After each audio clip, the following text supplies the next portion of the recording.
pagi, Pak. Perkenalkan, nama saya Maria Marta Maulu. Di sini saya akan menjelaskan materi akuntansi bab 11 tentang akuntansi untuk persediaan. Jadi yang pertama itu adalah pengertian persediaan. Jadi persediaan itu adalah aset lancar berupa barang untuk dijual, lalu barang dalam proses produksi dan barang operasional hotel. Yang kedua, persediaan itu dapat diakui jika dimiliki dan dikendalikan hotel. Lalu yang kedua, dapat diukur atau memiliki nilai dan harga dan memiliki manfaat ekonomi di masa depan. Yang ketiga, ada dua metode yang digunakan dalam penilaian persediaan. Yang pertama itu adalah metode penilaian awal. Jadi metode penilaian awal itu adalah metode yang dihitung berdasarkan harga perolehan. Jadi harga perolehan ini dihitung mulai dari harga beli, harga pajak, biaya pengiriman, dan biaya penanganan. Contohnya misalnya sebuah hotel ingin membeli 500 botol air mineral. Jadi harga beli per botolnya misalnya 2.000 per botol. Lalu harga pajaknya 11%, jadi 11% dikali dengan Rp2.000 sama dengan Rp220. Lalu biaya pengirimannya Rp100.000 dan biaya penanganannya atau biaya gudangnya itu Rp50.000. Jadi penghitungannya itu harga belinya 500 dikali dengan Rp2.000 sama dengan 1 juta. Lalu biaya pajaknya 500 dikali dengan Rp220 sama dengan Rp110.000. Biaya pengirimannya tetap Rp100.000 dan biaya penanganannya juga Rp50.000. Jadi biaya perolehan didapat di akhir jika menggunakan metode penilaian awal itu sama dengan Rp1.260.000. Yang kedua itu adalah metode penilaian akhir. Jadi metode penilaian akhir itu dicatat di neraca berdasarkan nilai terendah. Contohnya, jika sebuah hotel punya stok handuk yang ingin dijual, harga per stoknya itu Rp48.000. Nah, harga penjualannya itu menjangkau promosi dengan pengirimannya itu Rp3.000 per handuk. Maka NRB-nya itu sama dengan Rp48.000 dikurangi dengan Rp3.000 sama dengan Rp45.000. Lalu jika biaya penjualannya itu atau harga belinya sama dengan Rp50.000, menurut akuntansi yang dicatat itu Rp45.000 karena itu adalah nilai terendah. Berikutnya adalah metode penentuan harga persediaan.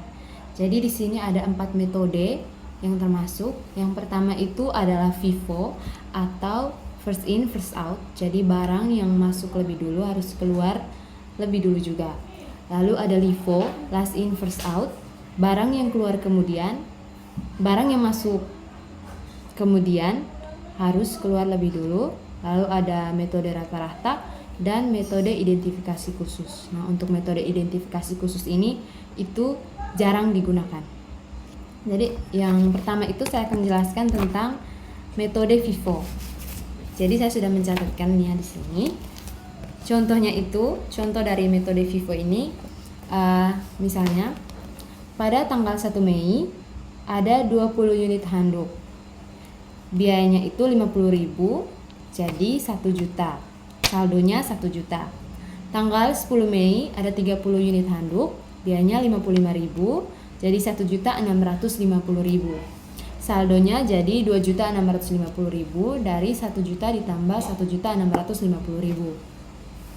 Lalu tanggal 15 Mei 25 unit handuk Rp60.000. Harganya 1.500.000, jadi saldonya 4.150.000. Pada tanggal 20 Mei dibutuhkan 40 unit handuk. Maka penyelesaiannya adalah kita ambil, karena ini adalah metode FIFO, jadi kita ambil barang yang duluan masuk. Jadi kita ambil barang pertama 20 unit di tanggal 1 Mei.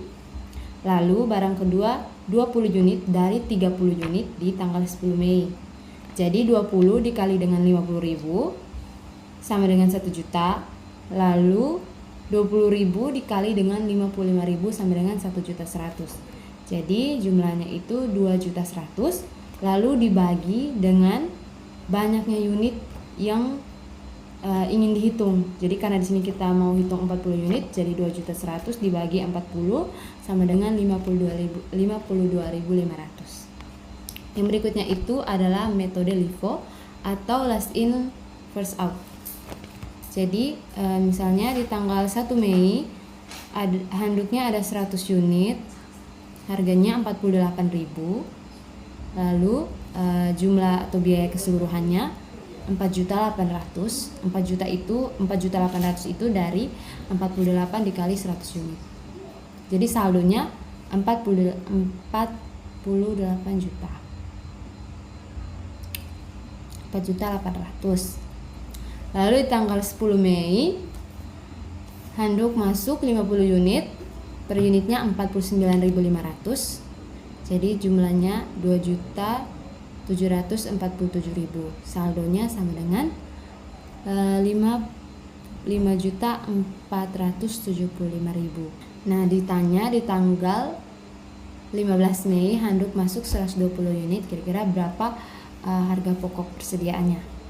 Jadi karena ini metode LIFO, jadi kita hitung dari yang terakhir masuk.